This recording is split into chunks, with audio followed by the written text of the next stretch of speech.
Hi, everyone. This is Ramona Zabriskie, author of Wife for Life, The Power to Succeed in Marriage, and founder of Wife for Life University.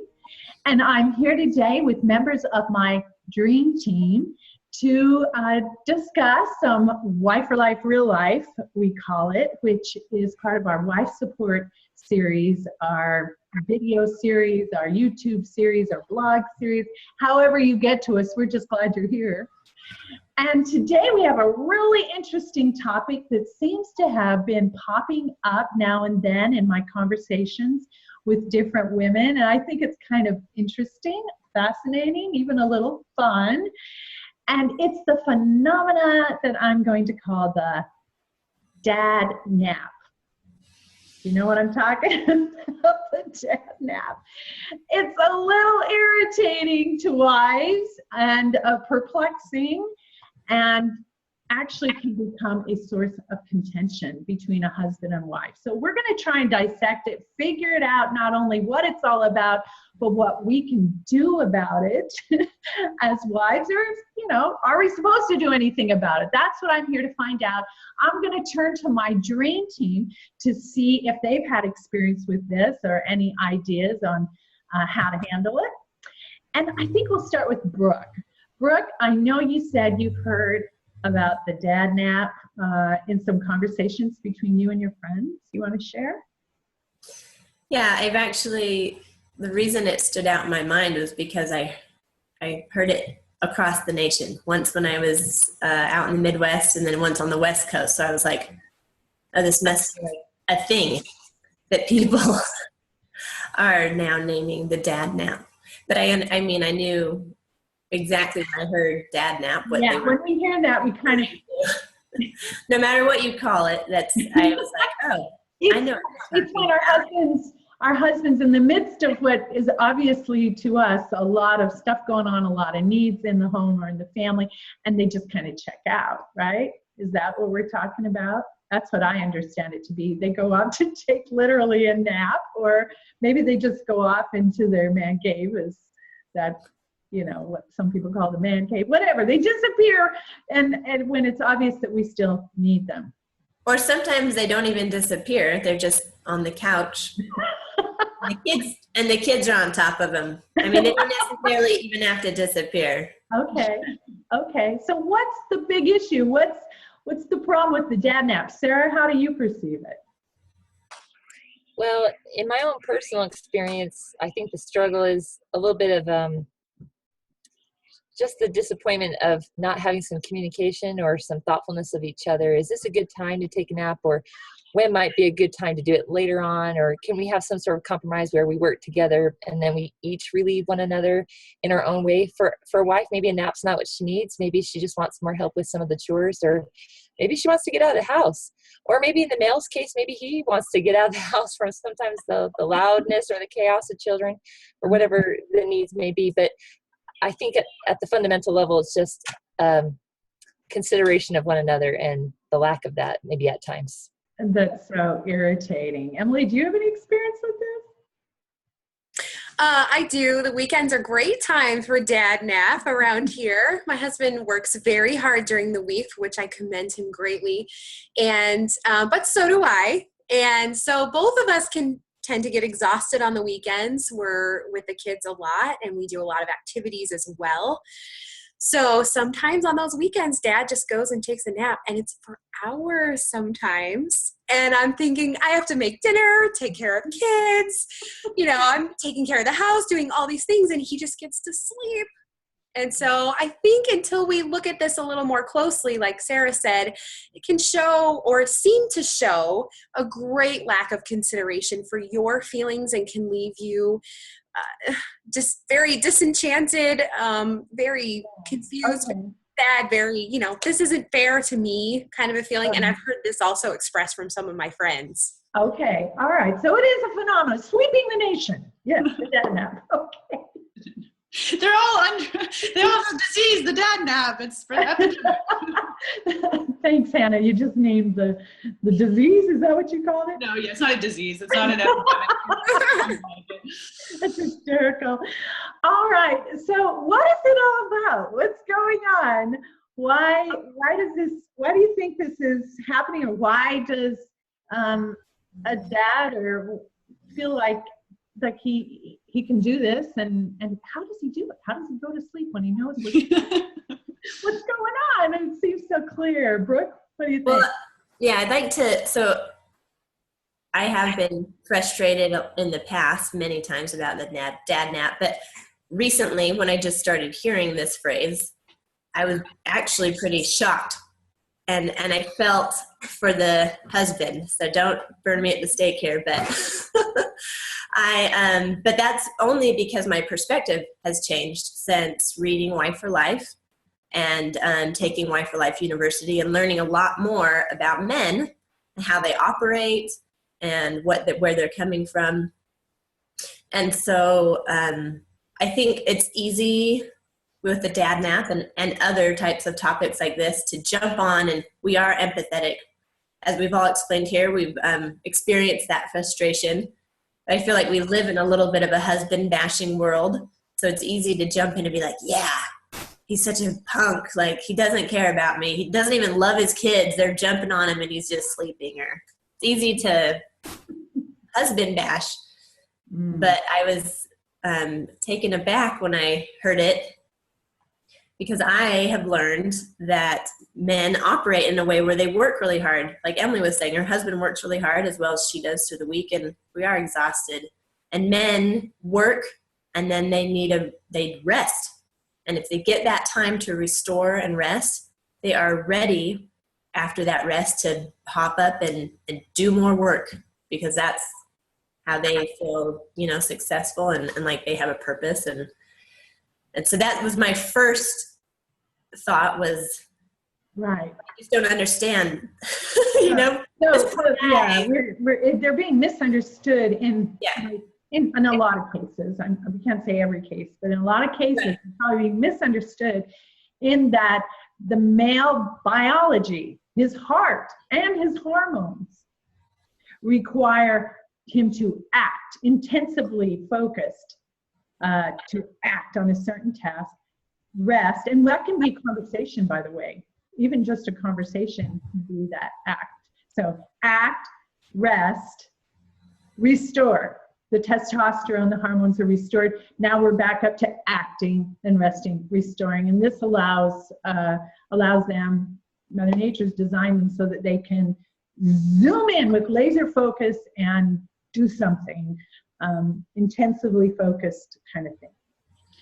So that their energy that way is concentrated for a very good reason, actually, in how they fulfill their many responsibilities in the world. It's interesting, very different than the female biology. And so it's interesting, Brooke. So you're saying the dad nap is a response to a lot of intense activity usually, and it could be just from working all week. Well, you had no opportunity to restore. Well, I think that's only one part of it. I think that's the genetic tendency we're talking about. His genetics, he's hardwired to act, rest, restore. Mm-hmm. But I also have learned through Wife for Life and just through other kind of wanting to be introspective and self-aware.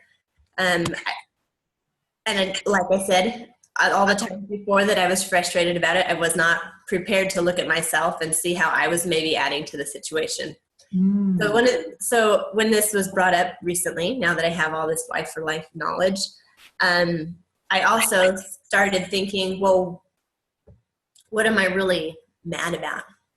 And I'm mad, like Emily, or I think maybe Sarah was mentioning, just not being able to get the help that I want. So really that's not on him. If I need help, then I need to be communicating that and not just be like, oh, he's not helping me. And he should see that I need help because I'm over here doing all these things.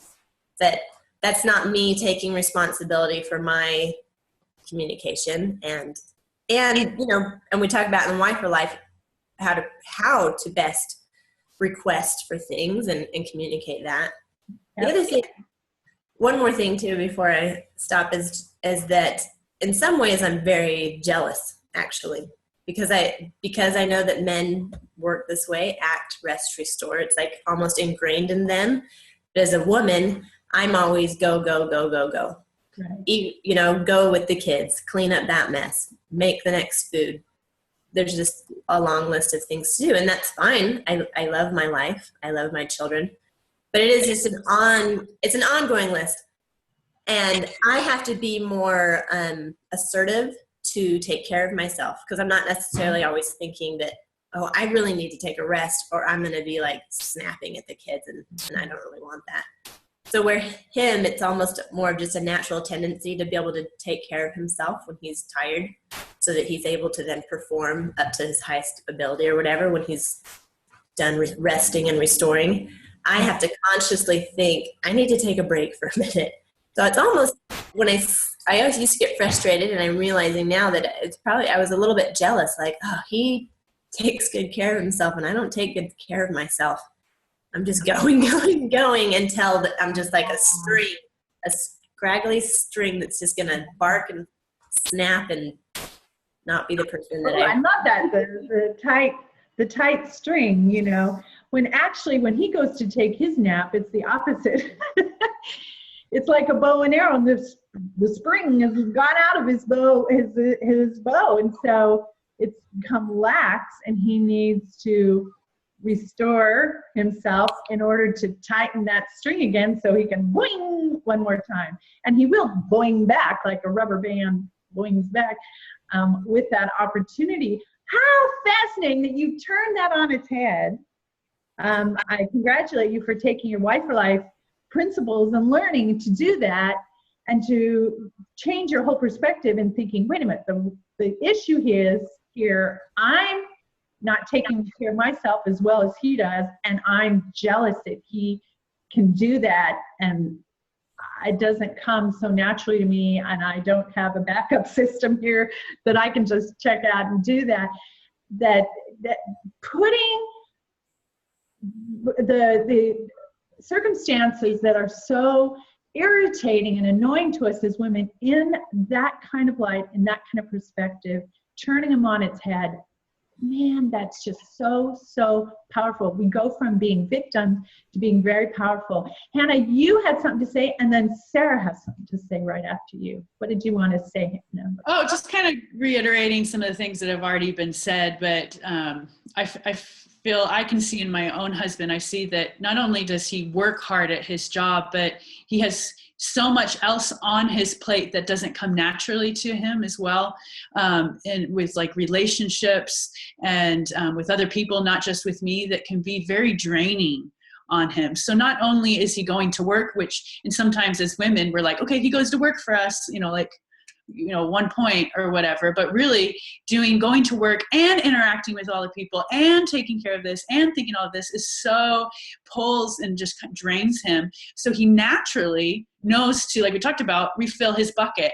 And I can see almost in my husband that I don't want to say he can't help himself, but he just naturally does it, that I can see when he just stops, and needs to rest or even sleep in a little bit longer in the morning, is that he's just kind of in tune that way. But yet he works so hard, and when we approach him in a positive light, which you talk about in Wife for Life and in Wife for Life University, you teach us so well and teach everyone so well how to ask for help, how to do that. Yeah. And to also respect him at the same time. It's just the perfect balance that you teach us. And the other thing is, I think as women, we naturally, if we recognize it, know how to take care of ourselves if we do it right, with what you call the delights, what we talk about in Wife for Life.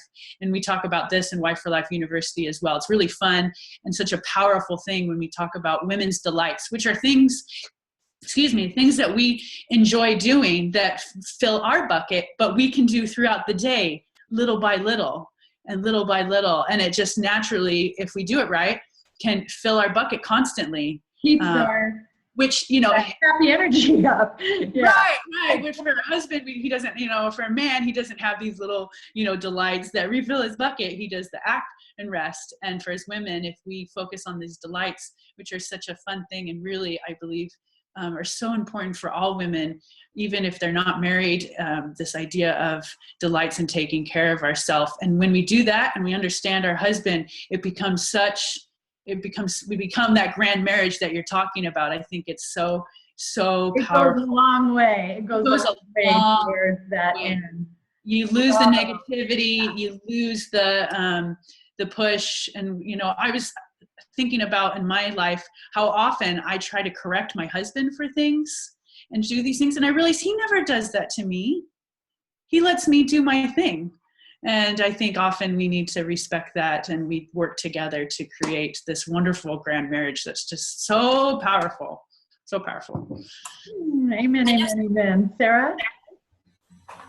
Well, the one thing I was just going to say is that I appreciate for those who participate in courses that you offer through Wife for Life University, that it's been really validating to hear other women struggle with similar things, and helps me realize it's not just a failing on my part or a doomed marriage in my own life. It's a pretty consistent, normal thing, that this is how men in general work, and to not be discouraged again by what is a little more common than I realize, because I'm limited to my own experience. So I've liked learning these principles with other women. I've liked not turning the session into a bashing hour, but into an enlightening moment of not feeling alone, but feeling empowered by tools like just what we learned here today, of understanding the male and how he recovers, and how we can take care of ourselves and take responsibility for our own partner, marriage, and the success of our relationships. That's so inspiring. Thank you so much, Sarah. I agree 100%. And Brooke, I know that you had a friend that you were discussing this dad nap business with, and she came up with a Wife for Life compatible solution. I think was really actually inspired by Wife for Life. How did she resolve this situation? Yeah, I'll share that. I just wanted to add one thing more. It's just about how my husband does want me to take care of myself. And when we aren't taking care of ourselves, it's not good for anybody. And that my husband is very good about seeing sometimes, you know, you need to go take a break, or you need to take a rest. And we know that from Wife for Life, that he genuinely, he wants us to be happy. And so learning more to better communicate and request and help him out so that we can all be happy is just beneficial all around. So my friend Lacey, I don't think she minds me saying her name, we were discussing this the other day, and she shared this. I was just like, this is just the perfect example. I'm going to be looking to the side a little bit because I'm reading off her notes she sent me. So it was after church on Sunday. So they'd already been at church with children, and that could be stressful and draining to do that. And then he had a meeting afterwards. So he wasn't home right away. She was with the kids and, you know, changing their clothes, getting snacks, or, you know, doing whatever. And when he had gotten home, he was like, I'm going to go up and change my clothes. And she she was a little flustered, as I said, because she'd been kind of doing all these things with the kids. And she said, and then what? And then she winked and smiled at him. And she knew that he was probably intending on taking a nap, but she was being respectful. She wasn't saying, you're going to go take a nap. She just like, oh, and then what? And then she smiled and winked. And even that she feels like was not Wife for Life good reaction, but I thought that perfectly fine. And he said, probably lay down on my bed. And then he smiled. They're both smiling because he realizes now kind of a little bit that she knows what's up. But she said, you know, I'd also really like to take a nap today. How about we take turns? And you can go take a nap now, and then I'll play with the kids, and then we can switch. You know, you'll play with them while I nap. And then he kind of she said he had a quick realization what his nap would actually mean. So this kind of plays into, you know, he wants to help it. Our husbands want to help us and want us to be happy. So he once she said, you play with somebody's going to have to be occupying the children while one of us naps. So when she kind of brought that to light, produced that information, he realized what it would mean to take a nap. And that one of them would be holding down the fort, she says, alone. So, and so he wanted to help her. So he offered to let me take a nap first. And so she said, so instead of playing martyr, she took him up on that, and she agreed, and she went upstairs. And she set her alarm though, because she wanted to make sure, they said like, just for an hour or whatever, but she didn't want to be taking more than, taking advantage of the situation. So she made sure to set her alarm so that he would have enough time to nap also before dinner and whatever in the evening. And so when she came downstairs, though, he had been playing happily with the children. And when it was his turn to take the nap, he didn't even take it. He politely refused, and he continued to occupy the children while she made dinner.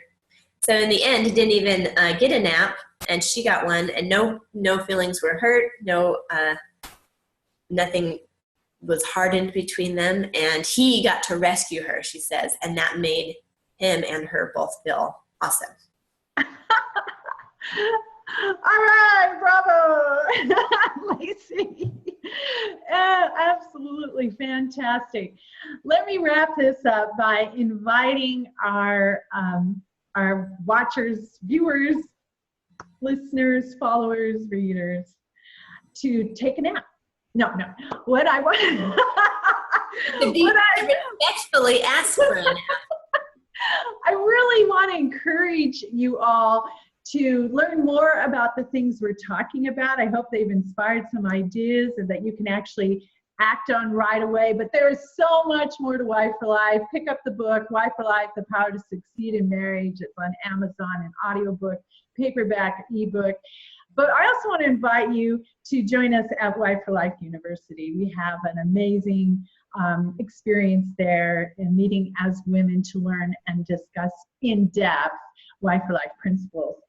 Furthermore, I want to offer you a free course called How to Help Your Husband Help You, which you can get at my website. It's a mini course that I know is going to prove absolutely invaluable to you, and you can get it for free just by going to my website at ramonazabriskie.com. That's RAMONAZABRISKIE. And it's just like it sounds, really sound it out, ramonazabriskie.com. So I hope this has been helpful to you. Thank you, Emily. Thank you, Hannah. Thank you, Brooke. And thank you, Sarah, who I think has gone to take a nap. I hope so. I believe in naps. All right, everybody, have a great week, and we'll see you again at Wife Support. We'll be broadcasting like this weekly, so stay with us. See you next time. Thanks. Bye.